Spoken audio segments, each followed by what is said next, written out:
Up there, you might remember this one. It contains some wisdom. Just bear with me here. Humpty Dumpty sat on a wall. Humpty Dumpty had a great fall. All the king's horses and all the king's men couldn't put Humpty together again, or Humpty Dumpty together again. What I want to suggest to you this evening is that Humpty Dumpty tells us something about ourselves. Each one of us is a Humpty Dumpty. Each one of us, as we gather here on Ash Wednesday, especially we remember this, each one of us is a cracked and broken egg that no power on earth can repair. No. Humpty Dumpty sat on a wall. Humpty Dumpty had a great fall. But we seem to get caught into this fantasy, this myth, this untruth that somehow you and I can do something to fix ourselves.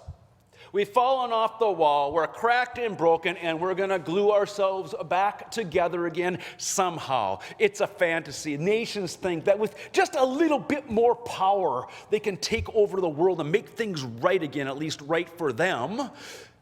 Individuals, we do the same thing. If I could just do this, that, or the other, I would have my life put back together. But Humpty Dumpty and Ash Wednesday remind us that more power of our own is not the solution to our problems. All the king's horses and all the king's men couldn't put Humpty together again. Oh, we might fight it. But I think if we get real truthful with ourselves, and that's what Ash Wednesday is about, getting truthful with ourselves and getting truthful with God, we know it's true. We know we're broken. The ashes that we've received on our foreheads remind us that we are broken. They remind us of our mortality. They're a way that we admit that we're broken. Remember, you are dust, and to dust you shall return. We can't do it ourselves. We cannot do it ourselves, but God can. God can. God can make us whole, which is why the story doesn't end with ashes. But the story ends with ashes made in the form of a cross, reminding us of the hope that is ours, the life that is ours, not because of anything that we do as cracked and broken individuals, but all because of what God has done in Jesus. This Ash Wednesday, we admit our brokenness, but we celebrate Jesus' love, the depth of God's love shown to us in Jesus, who came because of our sin. Not only in spite of our sin, but precisely because of our sin.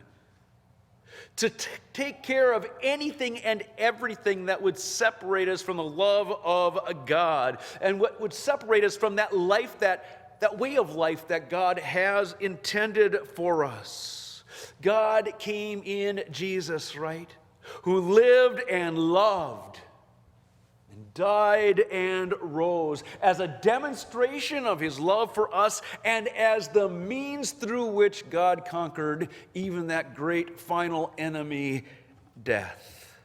God does what all the king's horses and all the king's men could not do. He put us together again in love with the promise of life with him now and forever. And unlike those king's horses and king's men, God promises to journey with us. In the words of a song, it's a benediction, to go before you, to show you the way, behind you, to encourage you, beside you, to befriend you, above you, to watch over, and within you, to give you peace. Yes, we are dust. and to dust we shall return. The human mortality rate is 100%.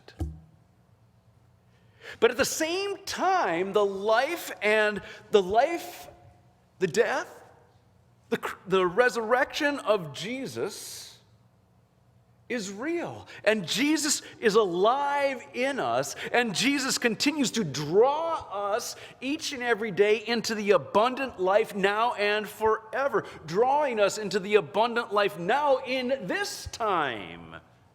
Now on earth as it is in heaven. We long to be whole, right?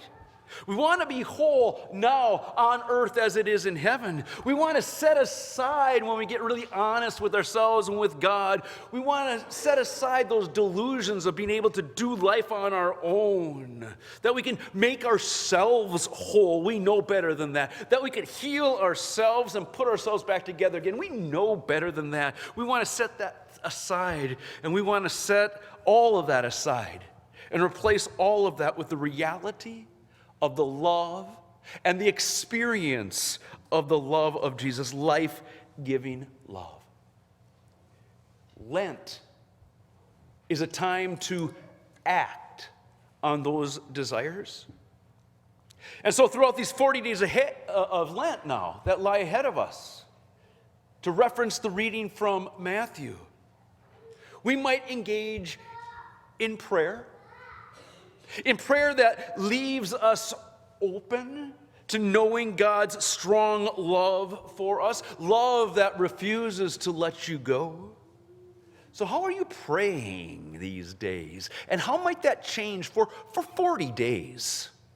These 40 days of Lent.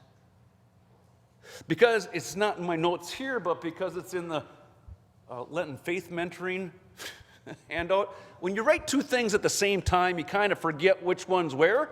All right, so I'm asking those of you who are in Lenten Faith Mentoring to reflect on the finger prayer again, where you have your fingers and you fold your hands like this, right? And you start with your thumb. It's closest to you. It reminds you to pray for those closest to you, like family.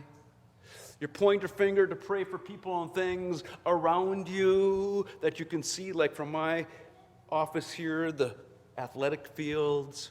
The third finger, your tallest finger, your middle finger, reminds you to pray for the big people of the world, like our governor and our president and our elected officials nationally, locally, globally. I suppose we don't have elected officials globally, but big people. Your ring finger, the weakest finger, pray for those who are weak in society, the lonely, the homeless, the helpless. And finally, last but not least, pray for yourself. Pray for yourself. And the reason you're last is if you're like me, if you started with yourself, these other ones wouldn't get prayed for, right? Maybe you do that in the season of Lent. That's an easy one to remember. And those of you who are in Lenten Faith Mentoring, you're going to talk about that in just a couple minutes here.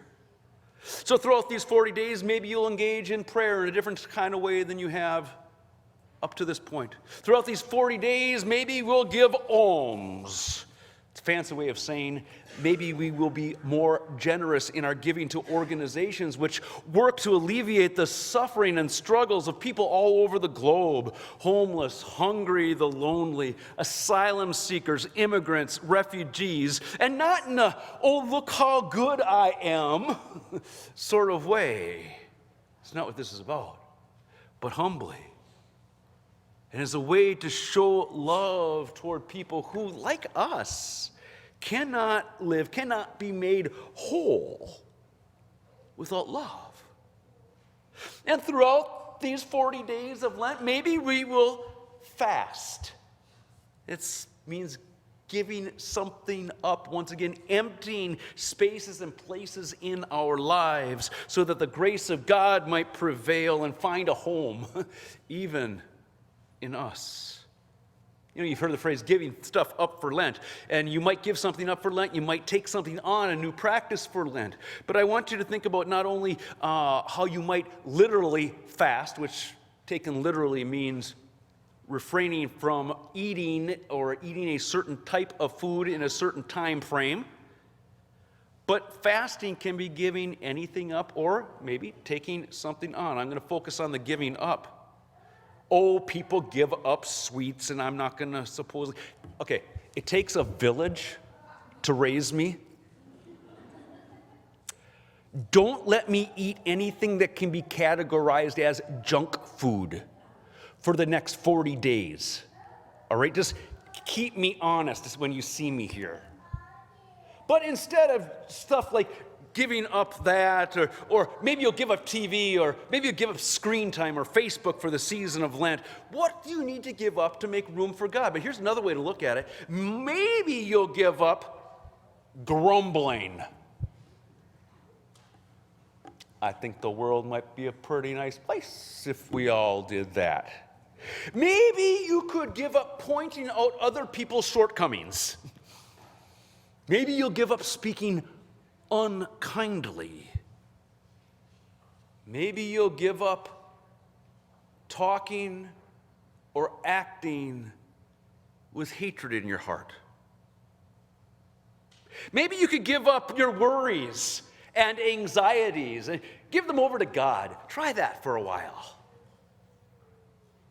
Maybe you might give up buying anything but the essentials for yourself. 40 days. You can do it. And maybe, to go back to the almsgiving, all that money you're going to save because you're not going to Caribou. It takes a village to raise me. Since you're not going to Caribou for 40 days, maybe you can give that money to an organization that can do good in someone's life. But you know what? You know what the most important thing to give up during the season of Lent is? The belief that you somehow are or can become capable of putting your life together, fixing your brokenness and the cracks all by yourself. Give up that fantasy. Give up those delusions. And then you know what? When we do that, we might just find that we've become a very different kind of egg. Maybe an Easter egg. Amen. Please stand.